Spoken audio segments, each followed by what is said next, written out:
Good evening to you, Mr. Kevin Smith. And indeed, Kevin, yeah, I like your little likely story about the whereabouts of Mr. Leonard Gildarie. I think I'm going to call on Mr. Lal to conduct an investigation immediately. Leonard, my brother, I know that you have some other challenges tonight.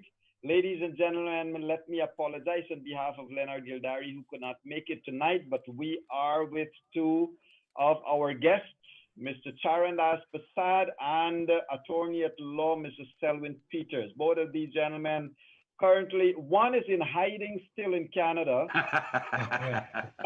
and, and, and our brother, Mr. Selwyn Peters, obviously, he has been freedom fight always. It is probably what is closest to him to ensure that human rights are always on top of everybody's agenda. Let me welcome both of you gentlemen to room 592 tonight. Selwyn, welcome to you, my brother, once again. And Charan, welcome once again, sir. Yog, thank you very much. And thank you to the viewers. A pleasant good evening to all of you. I hope you can hear me and see me. I try to look a little presentable. Great, wonderful. Out of hiding. Good. Selwyn, welcome to you, my brother. Yes, good evening, Dr. Yoga, and good evening, Charandas. You're liberated. Thank you, my brother. Thank you. You know you helped. So great. So ladies and gentlemen, I want us to get on with our discussion tonight, of course, with these two gentlemen here, both of them attorneys at law. One of them would have tried to dabble in politics until he realized the difference between yes and no at the end of an elbow. And the other one, of course, having been Mr. Prasad, I have to keep on putting this at you. I'm sorry, but I'm in one of those jovial moods tonight, so you'll get more than taps tonight from both me and Selwyn, I must tell you. But ladies and gentlemen, on a serious note, we're still in week one of the new government having been sworn into place. And in this week one, we are still seeing remnants of these 155 days. Remember, over 155 days, you've had persons who did not want to give up office. They did not want to give up their hold to the office. Whatever they thought they could have gotten out of staying longer in power, they stayed in power.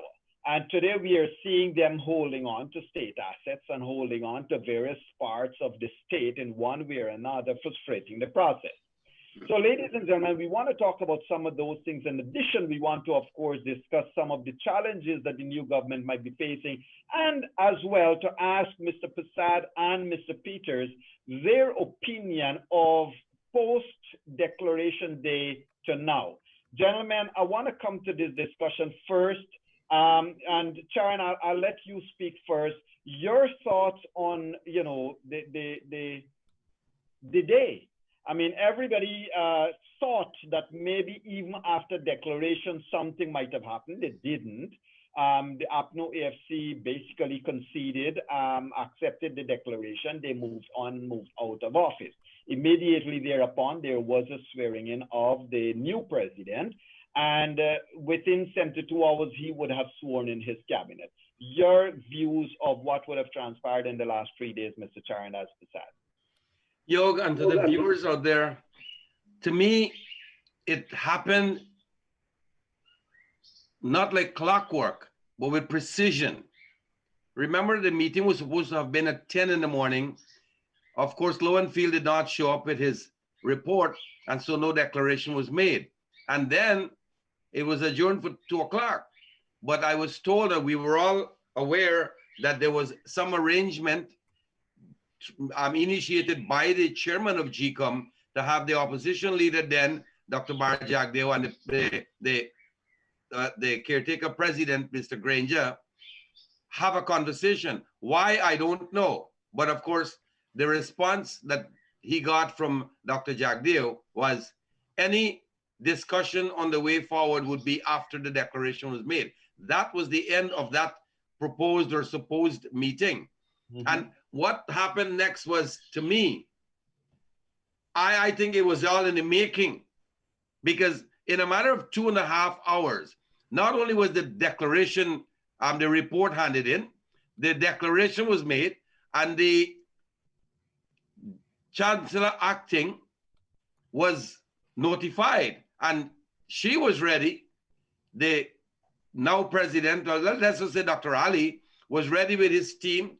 All the heads of the military, all the heads of the missions, the foreign missions in Ghana, they were all ready. And that swearing was done, like I said, precision timing was involved there. But the people who were being sworn in, they had 155 days to prepare for that, right?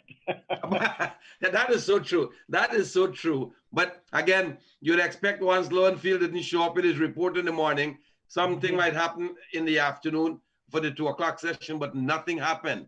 And I'm guessing. What's your opinion of the cabinet that was sworn in?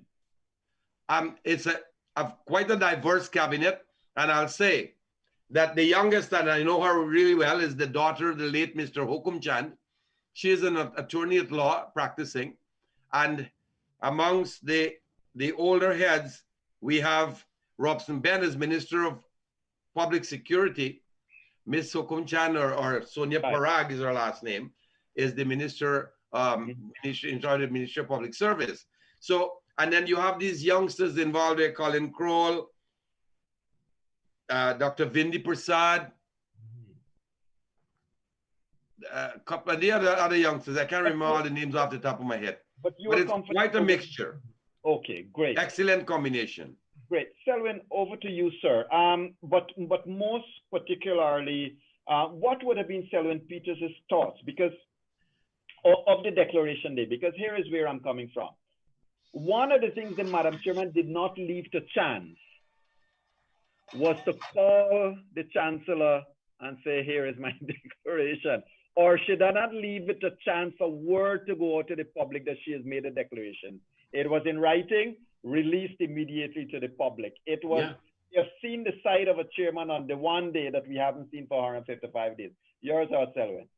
Well, she moved with alacrity that day, and I have to admit that the moving parts were so quick. I think it caught most of us by surprise.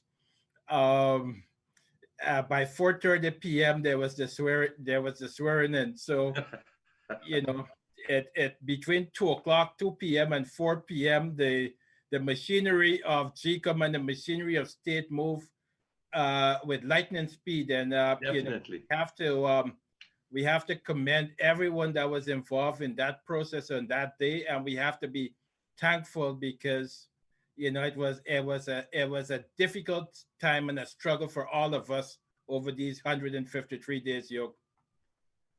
Thank you, Selwyn. So here is another question that I have for you, Selwyn. In terms of the swearing in itself of the president, from a legal perspective, Selwyn, has everything been done according to how it ought to be done? Were there any missing things you think that we can hope to not see coming up as a court challenge from anybody soon? No, I think all the protocols were followed. I think, you know, the president, the former president, David Granger, his protocol people moved over to the new president. So they would have, the lieutenant colonel who was in charge of protocol, he was the person who was guiding the proceedings. The chancellor was there. Right. You know, all the heads of the joint services were there. The diplomats were there. Everything went according to protocol for the swearing in as it was. The inauguration takes place on Saturday, where there'll be more pomp and circumstance. Mm-hmm. But I mean, the key people were sworn in that day. The Attorney General, who is extremely important in government, a vice president, right, and somebody who will be dealing with parliamentary affairs, which is to liaise with the opposition and get the parliament moving. So I think I'm not going to criticize anything that occurred on that day. I mean, nothing is perfect, but it proceeded smoothly. Great. So, gentlemen, I just want to ask your patience for 60 seconds, not more than that, but the 60 seconds doesn't start now. I'll tell you when it starts. You see, I have to be careful. There's Charles Assad in the house. Ladies and gentlemen, today has shown something that we have to be aware of. And I have a little view that I want to share with everybody. This view this viewpoint, I'll express in 60 seconds. It brings no liability to the publisher of Kaieteur News. This is mine. Yog Mahadeo's viewpoint. 60 seconds start now, turn. The PNC APNO AC lost their place in the National Assembly since 2018, more than 518 days ago. They lost the elections more than 155 days ago. Let us forget the 500 days, ladies and gentlemen. For more than 155 days, they knew they lost the election. They knew for 155 days that they must vacate government properties, government premises. Every day in this country is a brand new drama. They wanted to retain power. Now they want to retain government premises. Some of them, taxpayers, it seems, are being continuously taken for a ride. Taxpayers, according to some who want to retain state houses, they want the taxpayers to continue to pay for them, for their maids, for their gas, for their transport, for their everything. And we must also pay for the incoming ministers. Yog Mahadeo's view, ladies and gentlemen, is that all contracts entered into after March 2nd, 2020 ought to be examined with different lenses. One that looks at the motive, the intent of the contracting parties, especially as it inherently ties an unwitting population, a party to those contracts that do not have a voice in the face of the law or in the courts, even though they're a party. All job appointments, all board appointments, all houses, all assets given, allocated after March 2nd, one has to question where is integrity and honesty in such deals, regardless of who is in government. After an election is lost, the assets needs to stay sacrosanct. I say, and my opinion is, leave the state houses, give it up, go on. You lost the elections. Do not hold on to state properties. What more notice you need beyond the 155 days? Ladies and gentlemen. Yog, if I may. 1 second, Sharon. It is something serious, ladies and gentlemen, and I'm going to ask Sharon and Selwyn's opinion of what I just said. But taxpayers cannot be paying for two sets of persons. It is bad, it is immoral, it is wrong. And persons, I posted on social media, the salaries they were collecting since March, let's give them up to March 10th. The salaries even since then, I would want to ask that we, as a people, we need to look back at some of these things. Ladies and gentlemen, let me remind you, you are in room 592, where we unleash the truth and we analyze it from every possible angle. Gentlemen, starting with you, Sharon, over to you. Yog, and I'm asking Selwyn to offer a comment on the same part that I'll be addressing now. Let us say the no confidence was passed validly on the 21st of December, 2018. Article 106.6 says, President and Cabinet must resign. Article 106.7 says, the government shall remain in office and within 90 days an election should be held and they shall resign when a president is sworn in. Now, that does not need explanation, but some people do not understand President and Cabinet must resign. That I explained that in detail on one of my posts. The cabinet involves all the senior ministers, Simona Brooms, Annette Ferguson, Jaipal Sharma, and all these junior ministers were not members of cabinet, but they were government. So they were not in cabinet. The reason cabinet had to resign, the article says that 106.6 says that president and cabinet, because you cannot or should not have been in a position to pass major deals. A minister is only allowed to pass a $20 million deal maximum. Cabinet can go billions. So that illegality was overlooked, or they continued to push themselves. They did not resign. Some people want to know, well, if you're going to have a government, as 106.7 says, you got to have a head. Well, that is what the word caretaker, which is not in the Constitution, comes in. The word caretaker would mean you are taking care of the affairs of state.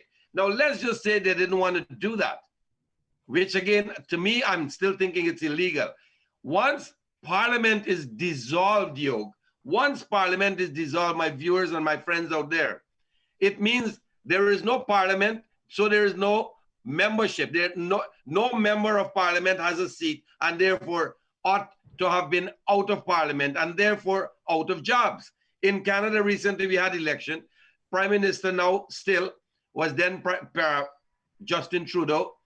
During after Parliament was dissolved and the election campaign was going on, he was referred to as Liberal leader Trudeau, not Prime Minister Trudeau. So we need, and later on, I'm sure, based on the itinerary that you have for the discussion tonight, we will talk about what are some of the changes we're looking at. But what happens when Parliament is dissolved? My view is there is no minister, there is no president, there is no parliamentarian, and nobody should have been paid. The illegality of all of that must be brought to the front line here and discussed or dealt with. That is my take on those little pieces, Yo. Thank you. So, Selwyn, I would like you to throw in your legal weight behind it, sir. And I would like, because I appreciate that we got to dissect it from two perspectives. One is, let us just imagine March 2nd forms a different paradigm. So March 2nd, elections, election day, and coming forward this way. And the other paradigm that I want you to attach, sir, is September 30th, 2019, when the CCJ said you are a caretaker government. How should the taxpayers, or how do the people of this country view contracts entered into by government from those 2 days, sir? Well, there are 3 dates to look at, Dr. Mahadeo. There's a September date from the CCJ. There's a date when the president of Guyana at the time issued the proclamation or the writ for election. And then there's March 2nd, 2020. So when you're right, when the government was in caretaker mode, it was simply to take care of the necessities of the state and nothing more, not to get into extensive contracts, not to act as though it was governing in the normal course. But significantly, when the president dropped the writ, which is where the significant problem started, when the president dropped the writ, there should have been no appointments. There should have been no appointments. There should have been no major contracts, none of that. And yet the government at the time continued to make appointments to state agencies. Yet they continued to enter into significant contracts. Right. None of that should have occurred. March 2nd, 2020, after the election took place, what took place after that was absolutely wrong for the past 5 months. Absolutely wrong, including the major contract for the hospital, for the alleged hospital that was entered into the billions of dollars in state resources. That was wrong.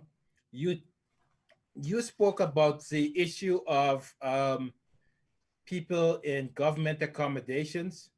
Yes. In the same manner that the president at the time, David Arthur Granger, and the prime minister had to vacate their residence, Varun Mahadeo and all of them have to leave their homes. He wrote quite a lengthy missive as though he was entitled to continue living. He lived 5 years free in a government accommodation.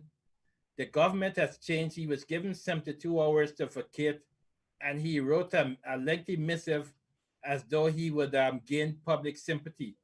You're right. You don't gain public sympathy when you campaign vigorously, when you were quite political and you've lost, and you still want to live off the largesse of the state. That is absolutely not acceptable. Leave. Your best by date is over. Thank you for that. So, Selwyn, and then Sharon, the issue we therefore have is twofold. One is that from my perspective, I see these dramas as a lose-lose. As you rightly said, Selwyn, some of it is being done to probably earn people's sympathies, but the game has gone on so long that you're actually losing even whatever little bit is left. That's one. But two, Selwyn, how careful would the PPP government have to be to tread that thin line between accusations of victimization versus doing what is right? Forget what the people want, but what is morally, legally right. Sorry. Well, let's go back to 2015. If you remember, when the PPPC lose the election, Joseph Harmon went on radio, television, and in print media, and he said, look, all the government vehicles, you have this period, 72 hours grace period. You just drop the government vehicles and the keys off in front of the ministries. You know, you just vacate offices, and you had that with even the information commissioner who was in the office of the president. He was immediately evicted from the offices that he had. So when you speak about the terms of office for political appointees, their terms of appointment ends when their political masters leave, right? So when I saw the crying about the 82 persons in the office of the president who were given notices, you know, the current government has the right to terminate anyone's employment. If you're a political appointment, there's no notice. Your tenure is up when your political master's tenure is up, so you leave. If you're a public servant and you engage in partisan politics, whereas the trust is broken, the issue is severance. So I appreciate that people will cry victimization. I appreciate that it's a difficult time to lose one's job. But I think the writing was on the wall, as Sharon Das said, since November, December of 2018. And there was a long run. So your tenure is up and you have to leave. Correct. Sharon, there's another paradigm to this. Now, there is one side would be the rights of the workers. As Selwyn said, you would have to either, you know, go give termination benefits and so forth and so on to follow the law, or if somebody was a political appointee, you would have to you would have to basically let them go. But on the other side, there is a real problem. And the problem is, all of these people who are arguing victimization or not, government doesn't earn money and revenues. It's the taxpayers' money. Yes. It is the taxpayers' money that has everybody there. And so the argument in trying to litigate their case for public sympathy is lost because of the taxpayers' money. You're trying to fight your case in front of the taxpayers. How, forget the politics, how then is it advisable for persons who are appointed by a government to work within certain paradigms then? Is it, as Selwyn said, you know you're appointed by this government, if there is a change, pack up and be ready to leave? Or is it that you're a lawyer, sir. Is it that these people could hold on and get another leg and another limb out of the system, knowing that it's taxpayers' money? And finally, sir, part C to that question, as a taxpayer now, do I have any right to stop you from abusing my money?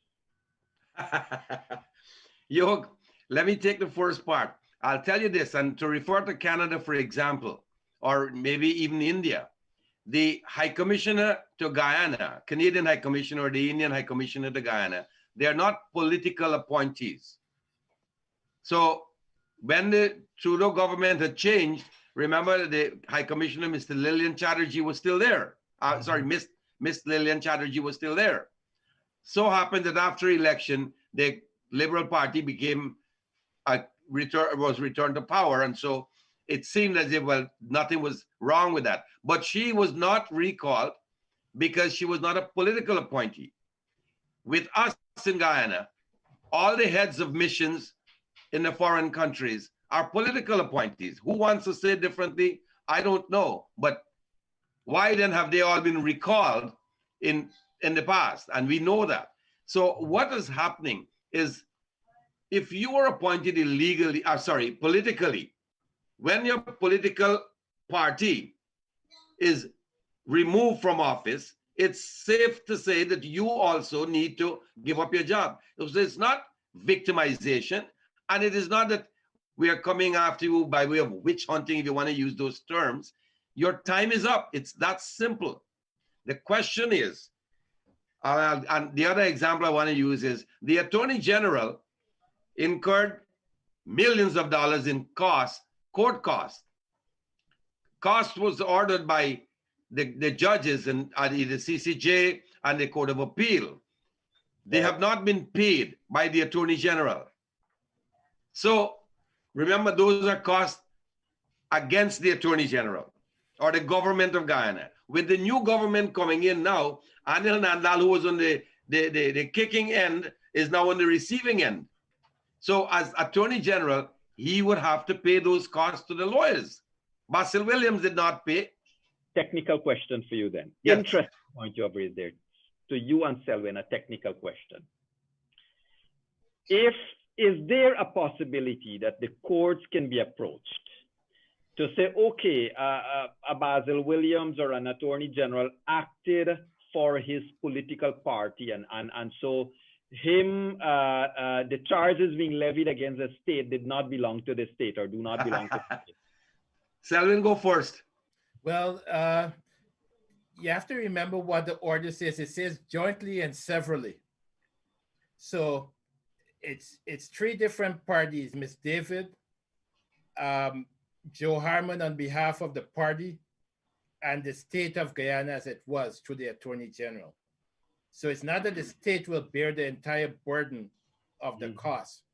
As a matter of fact, because it's jointly and severally, quite frankly, the litigants can exhaust Ms. David's asset, exhaust Joseph Harmon's assets, and then go to the Attorney General or the state to put in the rest. Okay, great. Thank you for that. Right. My take on that is, for example, Joe Harmon, even the Basil Williams Attorney General, the charges that were filed, and then they counterfile or they file the appeal, for example, it's their responsibility. But the question would be, is he filing or has he filed as Attorney General or as Basil Williams? And so that would have to be decided whether or not he had the legal right to file as Attorney General. Was he the Attorney General or on behalf of the Attorney General? Then who then pays for this? Basil Williams filed. Should Basil Williams pay or should the Attorney General pay? And those are issues, I think Selwyn said, yes, jointly and severally is the term you would use, because it's like if you're filing a civil action, you're in a car accident, and you come to me as a lawyer, I will file against let's just say you hire a driver to run your car. I will file an action against you, the owner, against the insurance company, and perhaps against the man who was driving also, so that somebody has to pay for the person he hit on the road. That is how you operate in a civil matter. You just want to cover your bases so nobody's left out. In this case, again, it is something that has to be decided. Why should taxpayers pay for the stupidity that went on, that was propelled by and I described them a long time ago as hungry lawyers? And I have no apologies for saying that, because as a doctor, doctors have often said, we have a 50-50 chance. Many times they might have been wrong. Lawyers ought to tell your client, look, we have a slim chance in this or that, and then decide if they're going to let the client decide, you want to go forward, well, fine, we will go. We'll take the chance on the 50-50 or the 60-40, whatever it is. Give them a clean, honest opinion on the strength or weakness of their case. That is what should have happened, and this thing would not have gone. 33 in the no confidence is a majority of 65. No, it's not. We have to go to do this and do that, and then look how far that went. 33 is not greater than 32, but 34 is bigger than 33. Still a one-seat majority. But Now, lawyers took that to the apex court. right. So Selwyn, a question for you. Let us forget everything in the past. Let's focus on March 2nd, 2020. Let's focus probably coming forward down the line. After the CARICOM chairman, then Mayor Motley would have said statements, for example, like there are forces in Guyana that does not want to see, you know what was said.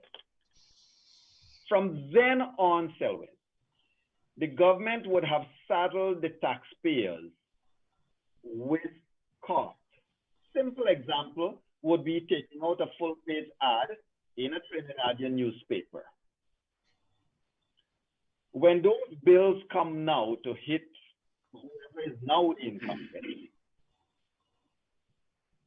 if you are the incumbent, Mr. Selwyn Peters, if you are now the government of Guyana, what would be your reaction to those bills?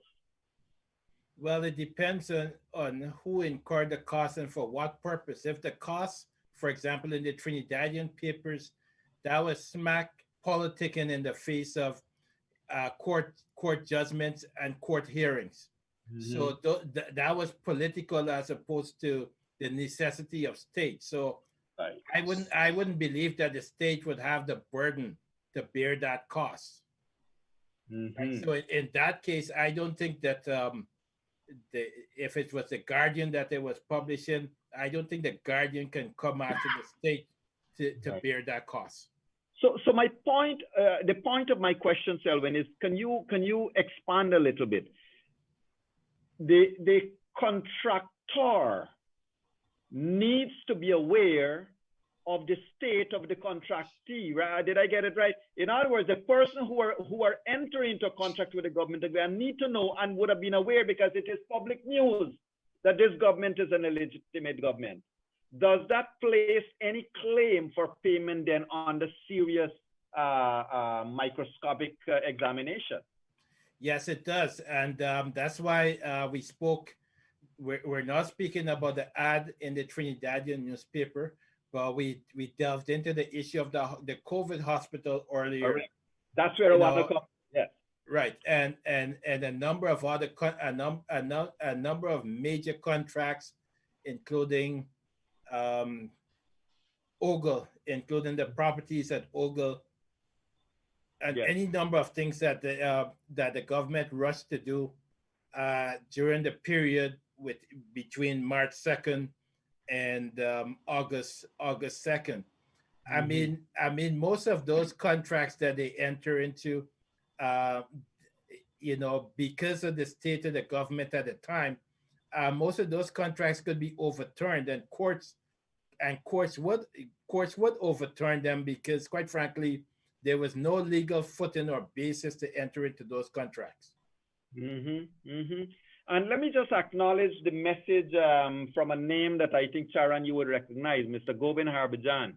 Yes. He has shared an opinion that, dear Yog, I am a strong believer if persons are appointed politically at any government or ministry office level by their political parties, and if the government changes, then one should not complain once you receive your letter from your peers that your service is no longer needed. He said that? So, yes.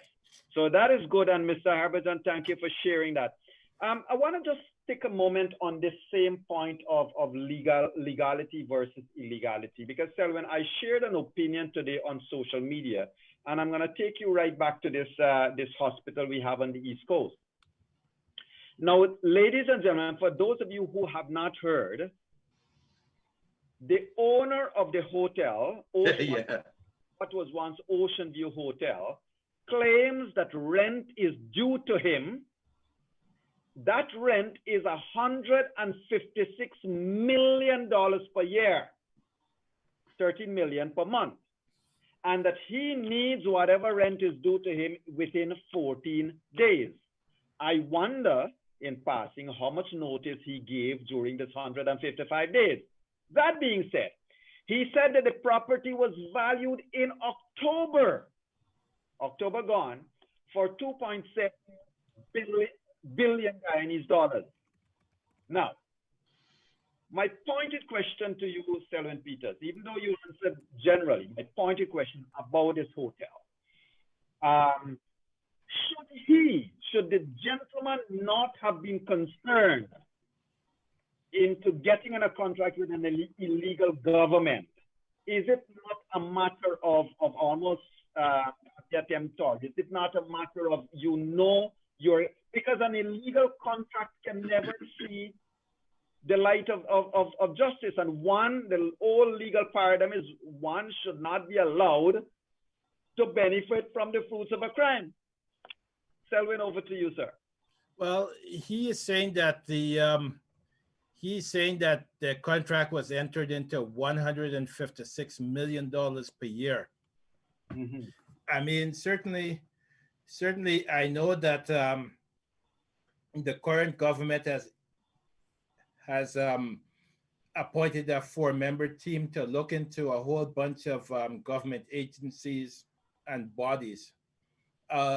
This $156 million, there's obviously going to have to be a valuation to see whether that was value for money, whether the contracts with the other contractors for various services were valued for money. And I heard the health minister made a comment today with respect to that hospital. So yeah. It seemed to me that the person who entered into this, if it's a contract in writing, it's going to be the subject of litigation, and they're going to be looking at whether there was any legal lens put to the contract and all number of things with respect to that contract. But I mean, he can cry about his $156 million a year. My understanding is that property was in receivership, and that the banks were going to foreclose on it. So, I don't put a bail amount. Yeah, I don't know if this guy has a leg to stand on. Mm-hmm. Thank you for that. Mr. Charan Asprasad, I want to bring you back home to politics. Yeah, you. We had Mr. Kemad Ramjatan a couple of days ago in room 592 for a couple moments.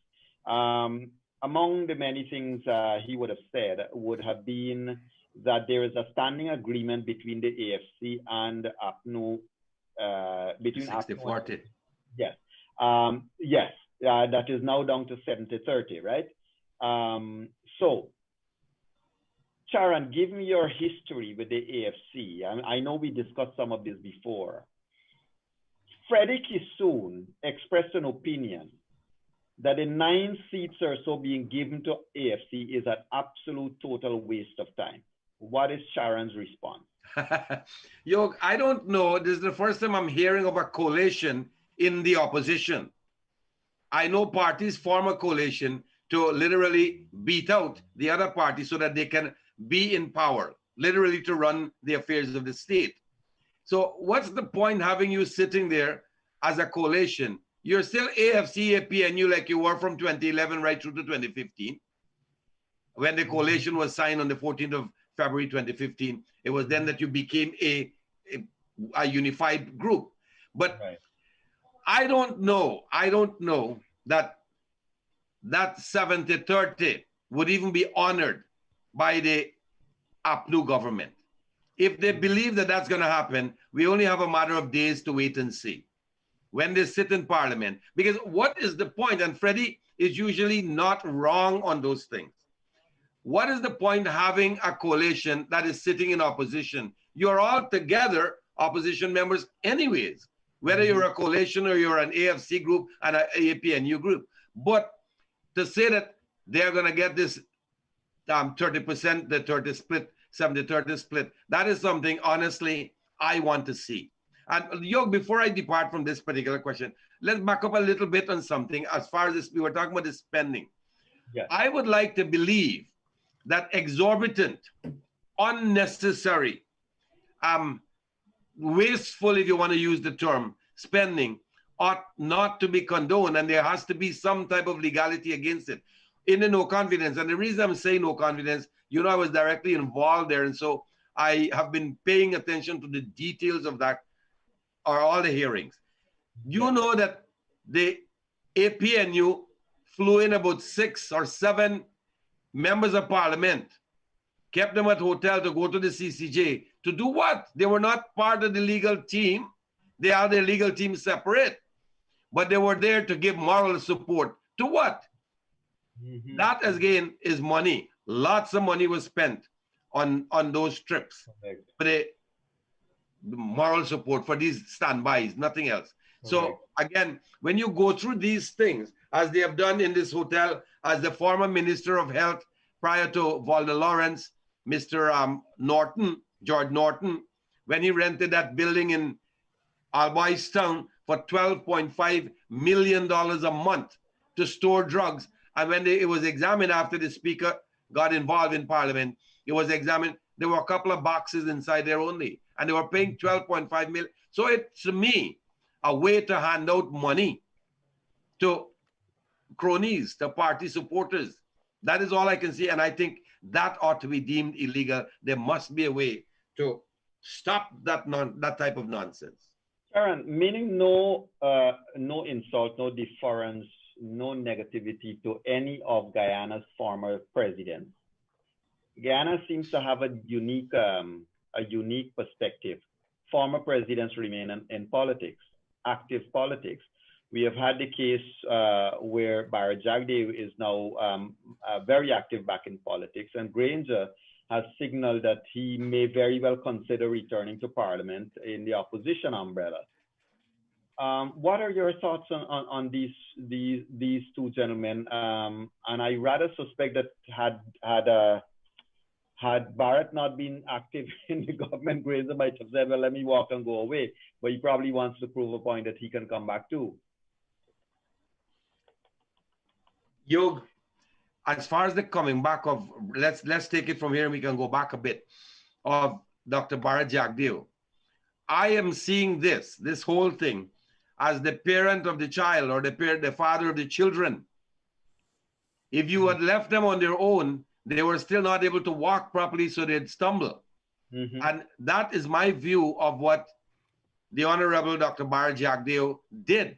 Because, for example, as opposition leader, he did not take the salary that was afforded to the opposition leader. He was in receipt of his pension.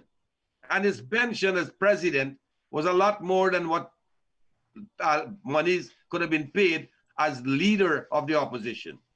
So even now, as vice president, we would have to look at, you're being paid a parliamentary salary. I think the choice is between taking a salary like Gail Teixeira, Frank Anthony, and all of them who were ministers in the PPP era prior to 2015, they were not receiving parliamentary salary. As an MP, backbencher, or opposition MP, you were getting $260,000 a month. That's it. Right. So if your salary as a minister was, say, $700,000, that would be your pension if you have served so many years in parliament. So you're going to take your pension. And there's no law that stops a member of parliament who is still a member of parliament from receiving the pension that they were entitled to when they were in parliament before. So again, simply put, Dr. Jagdeo has been receiving his pension.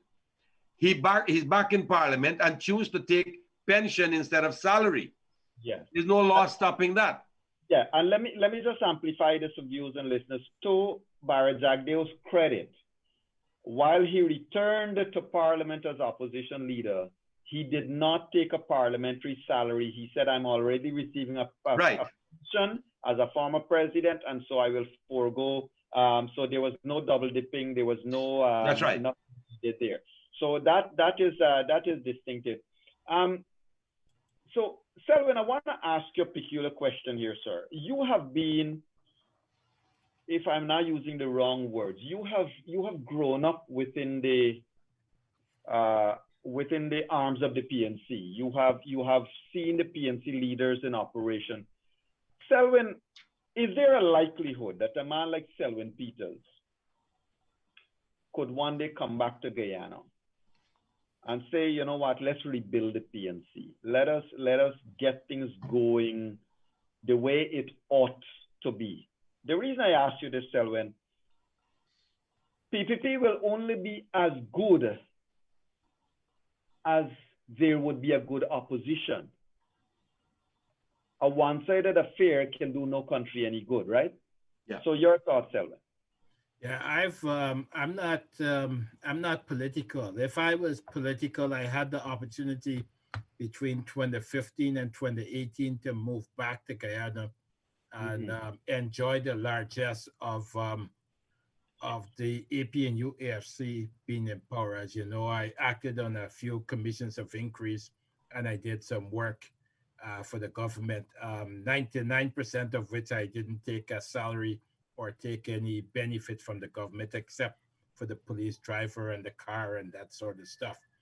But in terms of coming back to Guyana and serving in a political party, namely the PNC, that seemed impossible to me. That's not something that I could anticipate.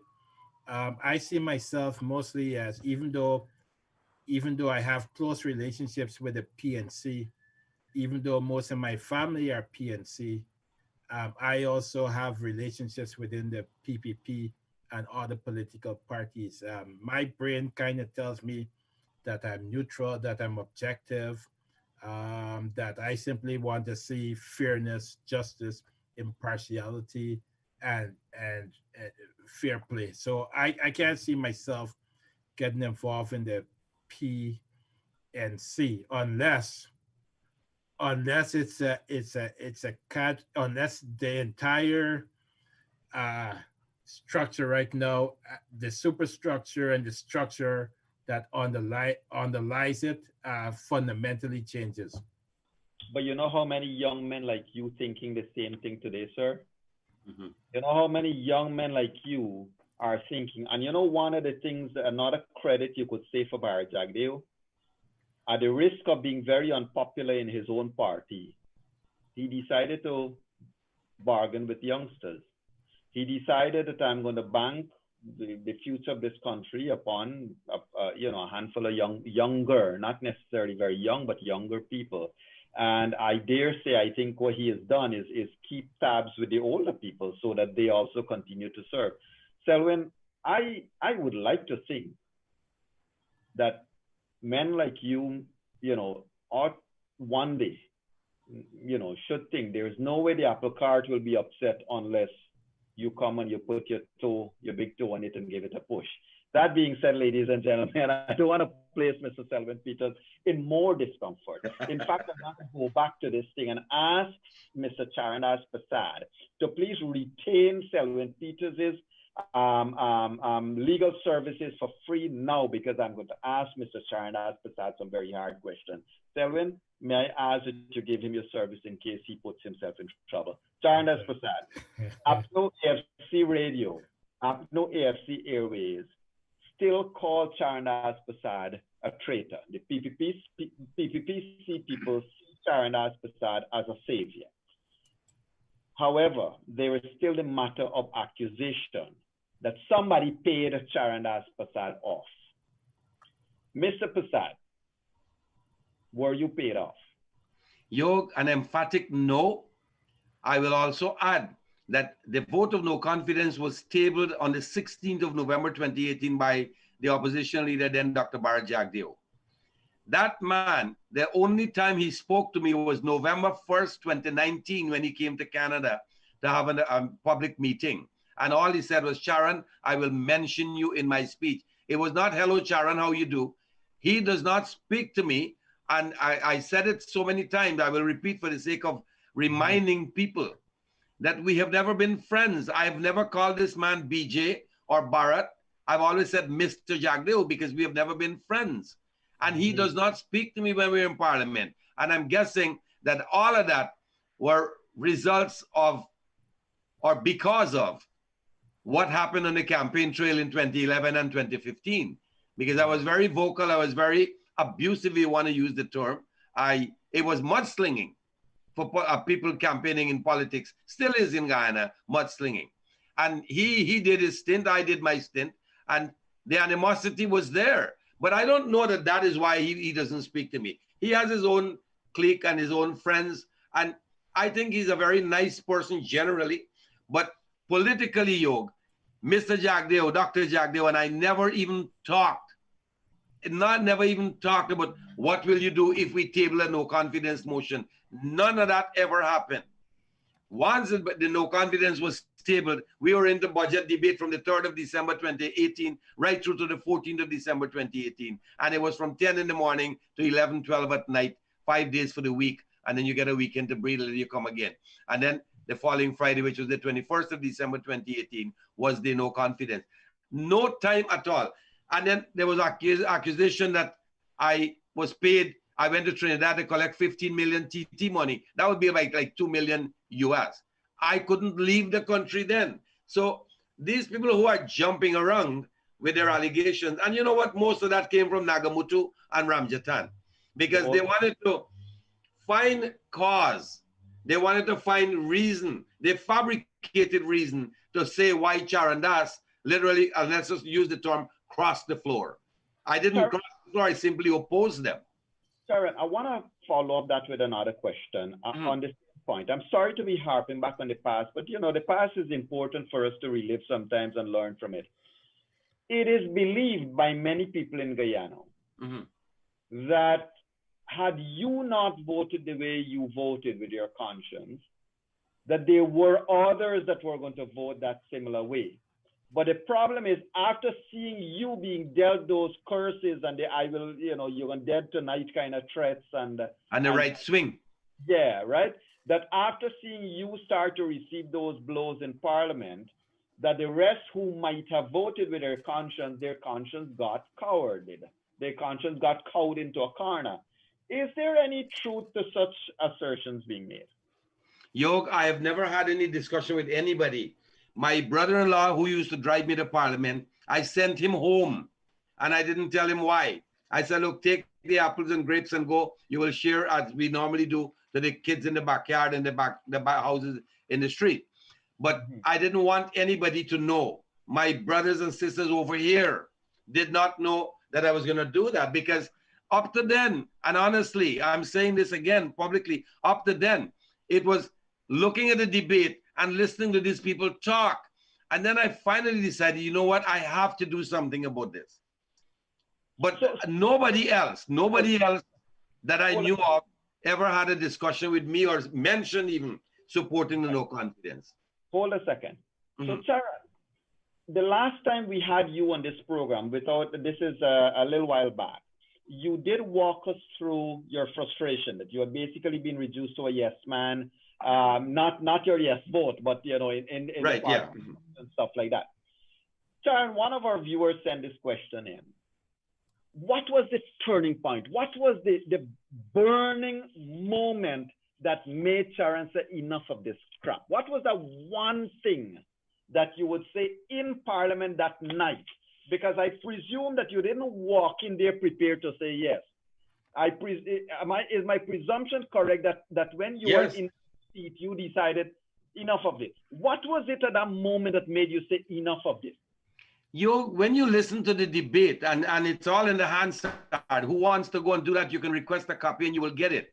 Yeah. When you listen to Joe Harmon's debate, all he was talking about was, this man is the leader of the opposition and he lied to the world. He never married a lady. He is claiming that he had a wife and he never married. He lied to the lady. Now, if you are debating a confidence motion, as a government member participating in this debate, should you not have stood up there and give the people who are listening, present your argument to show that, look, these are reasons why you must have confidence in this government. We developed this, we did that, we built this, we presented the people with this, that, and the other, instead of literally going into the mudslinging at that stage. He was stopped by the speaker.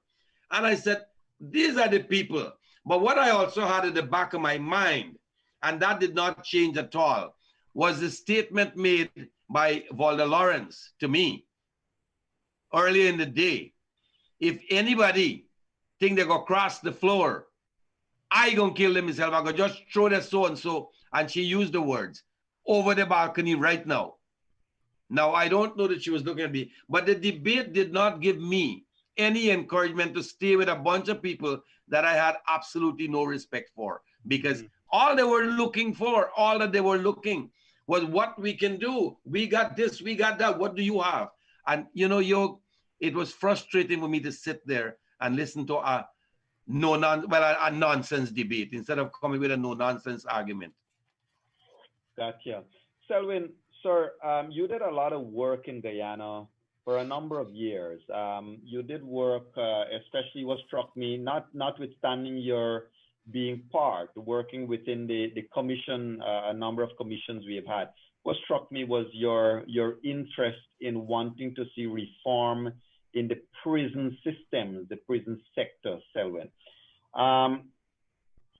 What got your interest going in that area that made you take up that call?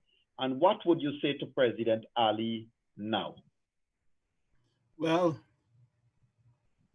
to be quite frank with you, I didn't anticipate getting involved in the prison inquiry. It was President Granger actually that called me through Joseph Harmon and asked me to leave. I remember the phone call. I was in my office. The phone call came in about 2 o'clock and asked me to come to Guyana to handle the prison inquiry. They were concerned about the human rights and other implications from the fire and deaths. And I said, when do you want me to come? And they said, well, if you can get here tomorrow, we would appreciate it. So I dropped everything in Toronto and was in Guyana the next morning. I took the overnight flight and got there. When I got there and I met with the prison directorate, the senior prison officers, the junior prison officers, and prisoners, I was appalled at what I saw were the conditions for both prison officers and prisoners. The conditions of the Wood prisons were just atrocious, they hadn't even met the minimum standards. So I toured all the prisons in Guyana, and it was the same thing, whether it was Mazaruni or New Amsterdam or Lusignan. And so I took a strong position, even though I was representing the government, took a strong position with respect to what needed to be done. Unfortunately, the government didn't follow the recommendations. And there was a prison fire in 2017, and there was another recent one in Lusignan in 2020. So, I mean, if we're moving to, or if we're purporting to be a humane country, a country that treats all its citizens, even the ones that are bad, or the ones that have broken the laws, with decency, with respect, we need to ensure that the conditions of our prisons meet at least the minimum standards. And so I would ask Dr. Ali and his Minister of Public Security now and his cabinet to look into the recommendations of the prison inquiry and to look into other commission reports, tear down these inhumane prisons and build proper brick prisons. I understand that may not be on top of the priority right now, but if the oil prices go up, and if Guyana makes a windfall from the oil, then the government will have a lot of money at its disposal to do a number of things, and it should focus on reforming the prison system, whether it's the human resources capacity, whether it's the rehabilitative aspects. All aspects should be looked at. Great. Thank you for that. Sharon, I want to take your mind to Gaisuku. Mm-hmm. You were a voice that agitated for workers' rights, for the maintenance of sugar at least a particular level. Unfortunately, it's been decimated. It's been torn apart. Can sugar come back? There's a lot to do with sugar, you know. We have done nothing except plant, harvest, process, and sell our brown sugar. These little packets that you get in stores are money makers. You can do we have never ever went behind sugar to use byproducts, things that could have been generated from sugar itself. And so right now, what do we have? You know that people are looking at beet sugar, some people are using honey, and a lot of people are not even using sugar in tea. There are other forms that you will put your sugar, but so there's a definite drop in the demand for sugar. But you can move out of the actual product that you're selling, the brown sugar to people. We need to look at sugar. And I think, honestly, I honestly believe that there is still a market for cane sugar and products from the cane, not just sugar alone. We can do these things. They're talking about gas, get into the it's used as fertilizer in some areas, and all kinds of things you can do with it. But at this time, let me just ask you a question.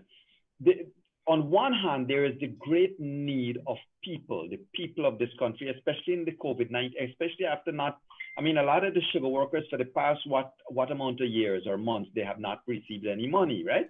So you have that need, the human need on one hand. On the other hand, you have an empty treasury. It is going to take not just guts and glory, it is going to take a lot of money to start to get those mills turning again. So, Charan, under that circumstance, then, do you see that the PPP government might have a tremendous challenge to meet an expecting population versus its ability to do so? Let me say this right now. You know better than I do. The Guyanese people, many of these Guyanese people can hardly afford to eat. The sugar estates were closed since 2017. Then with COVID now, people have been laid off. Stores have not been open to people. And again, where do you get money? You don't have unemployment benefits in Guyana. You don't have any source of income except what you earn. And if you're going to plant in your backyard, you're not going to make money on that, because what do you plant in your backyard? It's barely enough to give you a few meals and provide you with, as we will say, some curry. But that is one of the biggest issues. This government is not taking the country at level or from a level ground. They're buried. They have to come out of the hole and then start from level ground. So that cleaning up, or if we can use legal terms and say the country is in the negative. To get rid of the negative and then move on to put the country in a positive, it's not going to be easy. It is not going to happen overnight. And some of us who are in Guyana may say, look, now a month done and they haven't done anything, or 6 months have done and we still can't get jobs yet. It is not going to happen overnight. My brothers and sisters out there, many of you are watching, pass the word along. Let us give this new government some time. It is a major cleanup that is necessary. And as it is, when you take over, we can see what we want to see now. Let's just say you go pick up Minister of Agriculture. My good friend Zulfikar is the Minister of Agriculture. When you go and say that you think you can start from scratch, or you're on a level ground, you can proceed from there. No, I am betting my money, the $20 that I have, that you're in the hole and you have to dig out of that hole. Then you can say, well, look, we can do things for agriculture. It is not going to be easy. Billions of dollars. We passed $300.7 billion in 2018 December for the 2019 budget. That money was done, used up. Where's the development? Then they're in the hole in excess of $100 billion. Why should they be borrowing money during their illegal term? That is, again, money that this government that is taking over, Mr. Ali, President Ali and his team, they would have to find ways to pay those monies back. That is what is facing the government. Correct. And that being said, Selwyn, as I come over back to you on a matter of your thoughts on politics here, let me just say this, ladies and gentlemen. If one looks at, like Florida in the United States, sugar is a good crop, profitable. It's all in private hands, yes, but it is profitable. In other words, to Charan's point, if planned properly, if prioritized well and having the right people in place, then maybe, given the will of the population and the politicians, it can happen. Selwyn, Mr. Anil Nandlal is the Attorney General, Minister of Legal Affairs, once again. he promised that among the priorities would be some degree of legal reformation and things that he wants to look at. He didn't go into much details. Of course, I've invited him to join us in room 592 one day, but you know, they're busy, and you know, let's see how that would go. But Selwyn, what, if you can, is there one or two focus area you would like to see the Attorney General put his mind to within a short order, sir?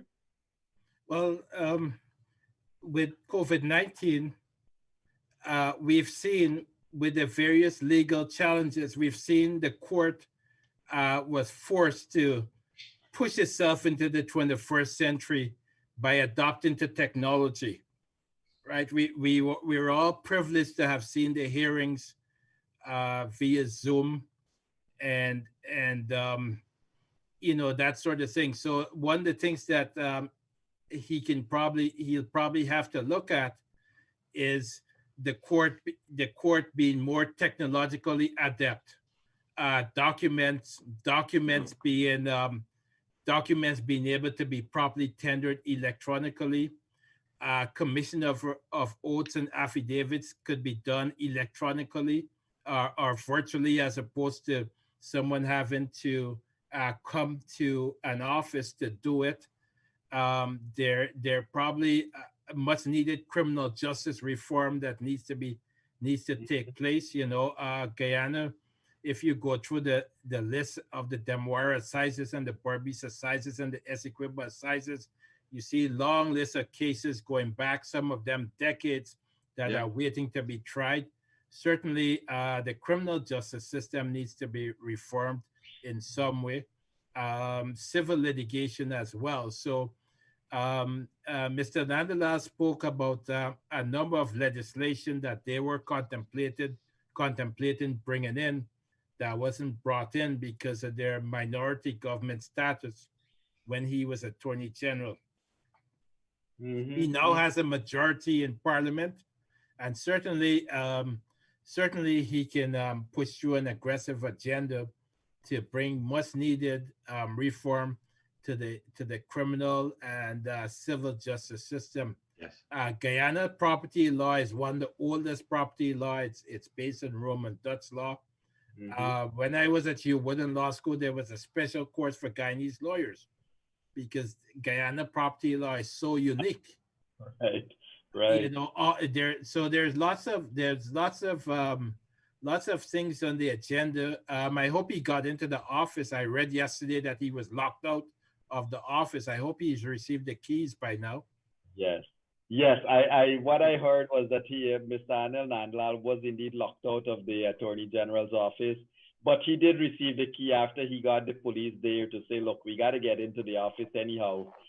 Somehow or the other, the keys did turn up through some sources. So that was kind of not a funny moment, but you know, it was still a little bit funny. Selwyn, it is interesting what you said there. Yes, he has to turn his mind to some of these things. Gentlemen, wasn't CPR 2016 designed to reform the entire court procedures and make it speedier and make it less burdensome on the litigants and stuff like that? Would you say that it achieved its aim, even if not but partially? Yog, if I may, yes. After it was introduced, the new civil procedure rules, it helped to fast track cases that have been filed from then, because you are now filing cases based on the new CPR. But what happens to those that have been sitting for, as Selwyn said, decades? Land matters, when people talk about land matters, oh God, I think I can die before that case come up. That is so true. That is so true. So the CPR now, it's moving the new cases that are filed. And we have had the case management conference in the recent matters that were filed in this election thing. So you sit down, you talk of this, and you make an agreement to get in and get out. They're finished real quickly because they're dealt with expeditiously. But the old ones are still sitting. And then when you go back to them, you know, you still have to dig up all these things. And frankly, the backlog is too much. And as Selwyn rightly said, the same thing for criminal appeals. If I am appealing a matter based on the appeal, let's see quickly. There's a case called Scantlebury, and it's a very popular case on appeal. What Scantlebury says is you should be granted bail pending the hearing of your appeal, because let's just say you're asked to serve an 18-year jail term for rape. And when you get the hearing in the appeal court, it is deemed that you are not really guilty, and the appeal was granted, and so you're set free. But all the years that you spent waiting for that appeal to be ventilated in the Court of Appeal were years that you should not have been in jail. So that is why Scantlebury said, grant you bail pending the hearing of the appeal. So you're out, and when the appeal comes up, because right now there's a particular rape case that I know been sitting, bail was not granted, the boy is sitting in lockup, and there's all kinds of controversies over the actual act itself. But he was found guilty. But again, 4 years have gone by, and the appeal has not yet been ventilated. And my bet is, because I'm familiar with the case, he's going to be found not guilty, but he will have served 4, 5, maybe 6 years, 7, 8, 9, or 10 years before the appeal is ventilated and he's granted his freedom. So these things need to be fast tracked. Give them some more time to get out, in and out. Thank you. Selwyn, in terms of, let's say over the next 5 years for this new government, should they, in comparison with Canada, for example, pay a lot of heed to development of laws with regards to cybercrime? Because we have seen during these last elections, for example, well, cybercrime takes many forms, but we have seen, cyberbullying, we have seen threats, we have seen a lot of things over these election periods. Should that be one of the areas of focus for this government, sir? Yes, the government should have a robust anti-cybercrime laws, and as well the police. The police should be the police should have a cybercrime unit. Like even in Toronto here, we have the police. We have police officers that are specifically designated to deal with Twitter. Specific officers deal with Facebook. Specific officers deal with Instagram, and so we have people that are arrested and in very short order for threats and various other things that occur in social media. In Guyana, people seem to think it's a free-for-all where you can say what you like and do what you like on social media. I mean, I've had to deal condignly with a doctor in England who imposed himself in Guyana politics, Dr. Mark Devonish.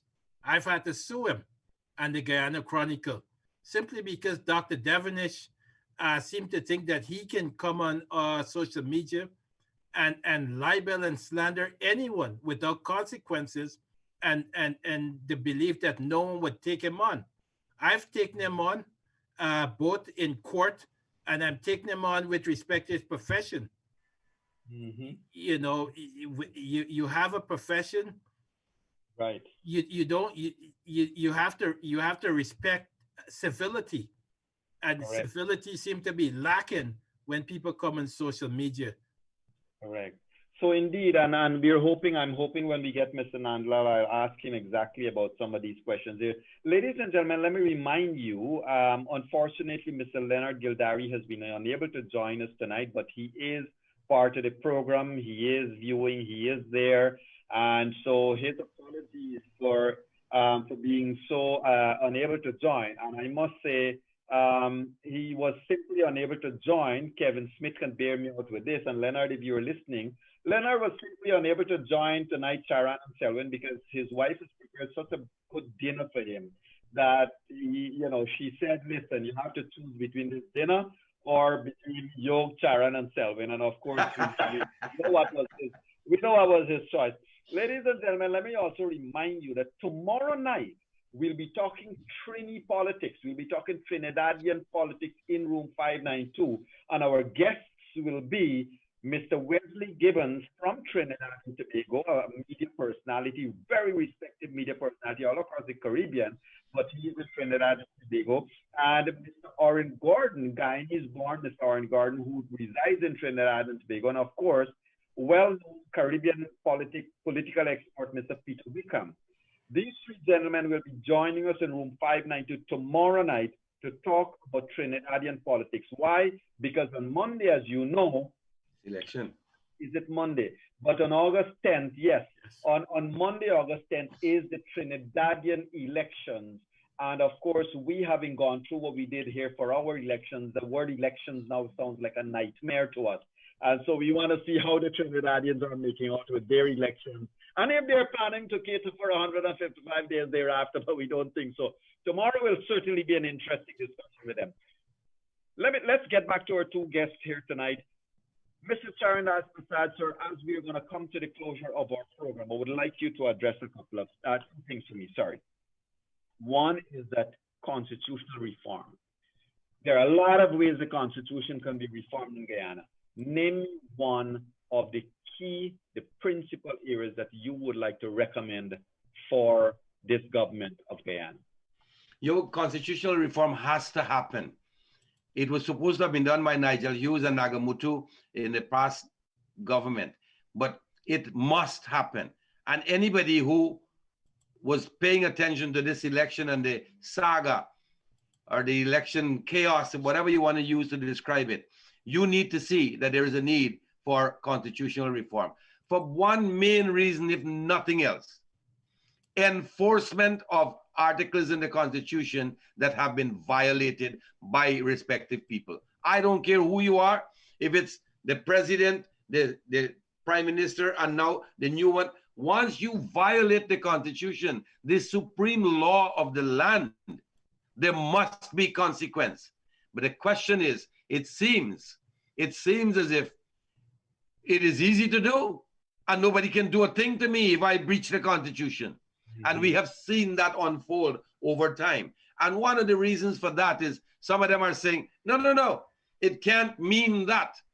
For example, all votes mean all valid votes. The word valid was put in. In a majority, it has to be an absolute majority. The word absolute was put in. Why do you use words that are not in the Constitution? What were the framers' intention? And so we need to have interpretation, the actual articles themselves properly worded so that you don't have to fight with interpretation. And then legislation in place to deal with those who violate the Constitution. Why is it the supreme law of the land if you can breach and nothing happens to you? That, correct, to me, should be the main focus. There's a lot to change in the Constitution, a lot of outdated legislation, but still enforcement.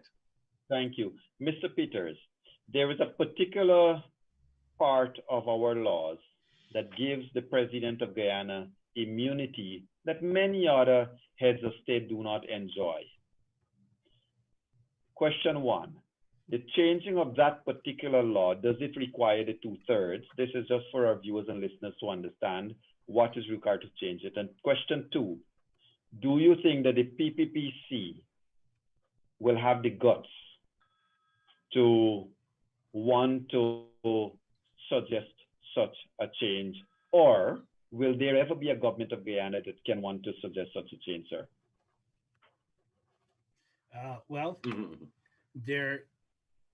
There would require a 2/3 majority to change the laws on immunity of a president.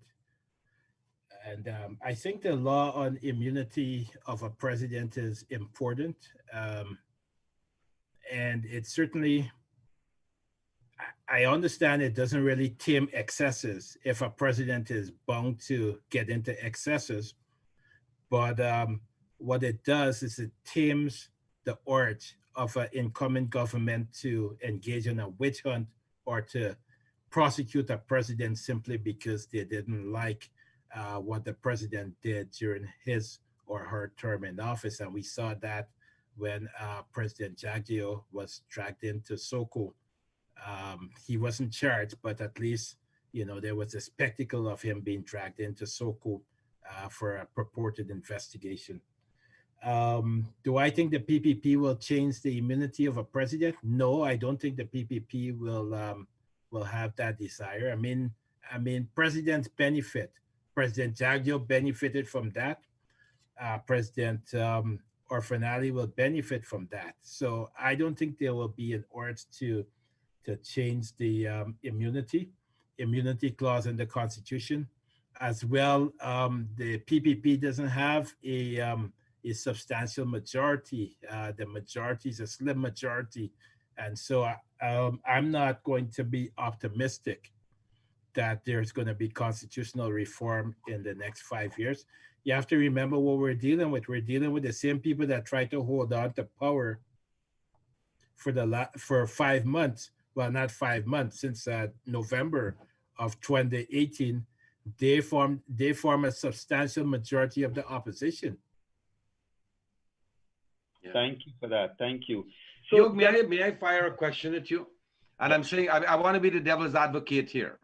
We all know that now President Irfan Ali. Advocate, right? You're already the advocate. So now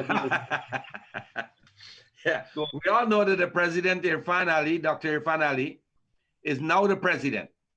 We also know that prior to him being elected as president, he was faced with 19 charges.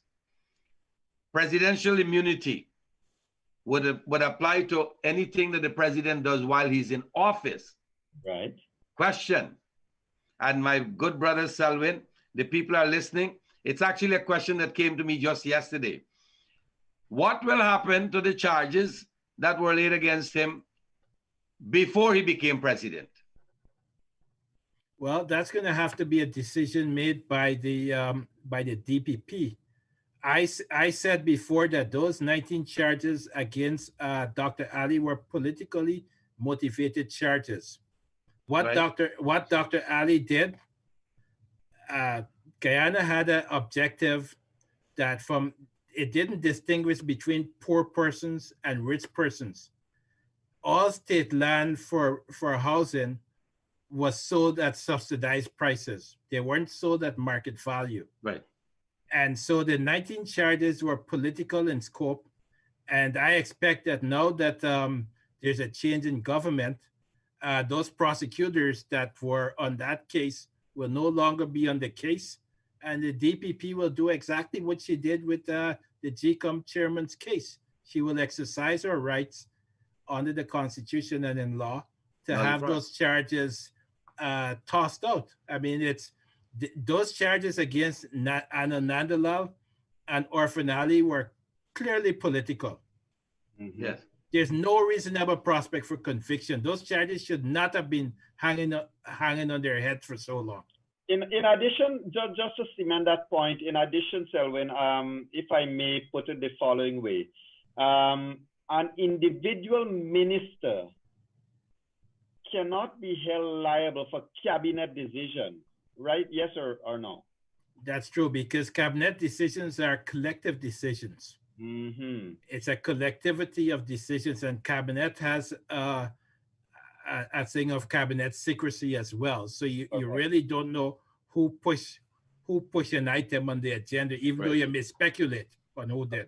Well, here is where I had a laugh when the Irfan Ali matter came into public space, because I thought, well, if the court is now going to demand the release of cabinet papers, which are usually, as you rightly said, under immense degrees of secrecy, is it something that APNU AFC really wants? Because it means you are going to open that door to access cabinet papers, and it could mean a lot of things. But ladies and gentlemen, just to rehash this point a little bit, the charges against Irfan Ali, it was a matter of cabinet decision. And among many legal minds, including the two on screen here today, they have said that the charges against a person, a minister, cannot be held responsible for a cabinet decision. That is a collective decision. Gentlemen, it's been good to have you here. Sharon, 30 seconds, my friend. 30 seconds before I say anything else, let me take 10 out of the 30. Yes. To say, a hearty congratulations to Dr. Irfan Ali upon his successful bid to be the president of Guyana. He was sworn in August 2nd, and to the cabinet, the members, and I said, I've quite a team. I have absolute confidence in that team that's there. Youngsters and some of the older heads to share whatever they know with the youngsters. But I think it'll work well for Guyana. And again, we are showing the youngsters, the youths, that you have a chance to sit in parliament here, get up, do things. The sky is the limit. And so congratulations, hearty congratulations to the entire PPP team that is going to run the country for the next 5 years. Yo, thank you for having me here. And I hope that the people who are listening to your program can at least take down some details and, you know, don't run around with what you get from what I call it, the street lawyers and the Facebook warriors. It's not what you want. Sit down and listen to people. I am not the brightest lawyer. I'm not ashamed to admit that. But you will pick up a thing or two from anybody who is in a particular field. Let us do that. Thank you very much, you, and thank you, viewers. Thank you, Selwyn, my brother. Thank you. Thank you so much. Selwyn, your 30 seconds, my brother. I want to wish the new incoming government all the best in their 5-year agenda. Guyana has been taken through a period of uncertainty for the past year and a half. And we hope that there will be stability. We hope that the government will move quickly so that people can feel some relief. A lot of Guyanese are suffering, whether it's due to COVID-19 or due to the economic uncertainty brought by the lack of foreign investment over the past year. The government will need to move quickly so that they can assist the fear of Guyanese people and to carry out its manifesto. The important thing that this government has to do is keep its promises. Mm-hmm. You have a manifesto. You have an agenda that you put to the people. The people will look forward to you carrying out that agenda. And if you do that, then the next election you can come before the people and you can get their confidence again. The APNU AFC forgot that and lost. Thank you for that, Mr. Selwyn Peters, and thank you, Mr. Charnas Prasad. Ladies and gentlemen, we have been privileged to have our two, one young and one not so young attorneys at law. Both of these young men from Canada joining us tonight. It's been a pleasure to have you all in room 592 here tonight, ladies and gentlemen. Let me remind you, tomorrow night we'll be talking Trinidadian politics, the politics of Trinidad and Tobago as they head to the polls on August 10th. That is on Monday coming, they'll be heading to it's their election day. And so tomorrow we're going to be having Mr. Wesley Gibbons from Trinidad. He's a Caribbean media personality. He will be joined by Mr. Peter Wickham, who is our political scientist active in the Caribbean, as well as Mr. Oren Gordon, Guyanese born but Trinidadian, Mr. Oren Gordon. Great. So Selwyn, you're coming in for the inauguration? We were invited, me and Sharon Das. We're still trying to figure out, how we could get there, but we're invited. Beautiful. So it's been good to have you both on the program tonight. Ladies and gentlemen, it's been our privilege to have you here in room 592 where we unleash the truth. And we'll be certainly seeing you tomorrow night from wherever you're joining us. Do have a great night. Be safe. And remember, say a prayer for this beautiful country of ours. It is still the best place on God's given planet. Ladies and gentlemen, yes, be safe, thank you. Happy. Bye-bye now. Bye-bye, you. Thank you.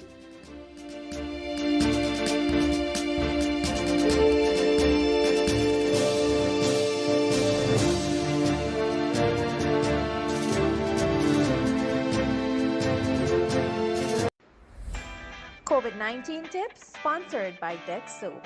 1. Practice social distancing. 2. Wear your mask when leaving the house. 3. Wash your hands regularly for 20 seconds using our Dex Soap. 4.